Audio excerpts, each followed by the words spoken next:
Well, this protest vehicle convoy is banned. The authorities have said that anyone purposefully disrupting traffic faces an up to 10-year prison sentence. And so they're hoping that's enough to keep this convoy from coming here into Brussels city center. That is the main aim this morning. The police are going to try to be redirecting those vehicles over to a big parking lot that's next to the Atomium monument here on the outskirts of the city. What they want to avoid is traffic here in the city center becoming snarled. But of course, they also don't want to provoke any kind of big flare-up or confrontation with these protesters. So this is going to be a very delicate dance this morning. Now, of course, this convoy, as you mentioned, is inspired by that one in Canada, in Canada's capital, Ottawa, which has itself sparked protests also in the United States and Australia, and of course in neighboring France. A lot of this convoy this morning appears to be the remnants or a continuation of what was happening in neighboring France. And the big thing we're watching this morning is just to see if that convoy does come into the city center, kind of evading those police controls.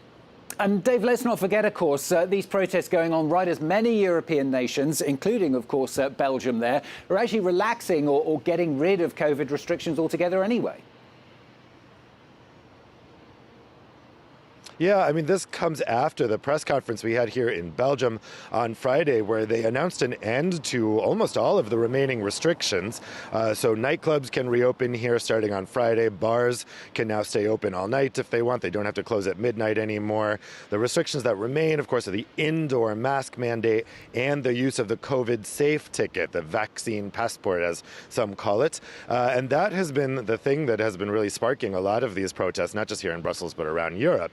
Now, at that press conference on Friday, Belgian Prime Minister Alexander De Croo said that he hopes that the requirement for that COVID safe ticket, which right now we still need to get into restaurants, bars, gyms, etc., he says he hopes to end that next month. That would match what's going to be happening with the government has previewed, at least in neighboring France, that that requirement will be ending next month. At this point, people question its effectiveness, given that with the Omicron variant, being vaccinated isn't really a guarantee that you're not going to be able to spread the virus, although of course it protects from serious illness.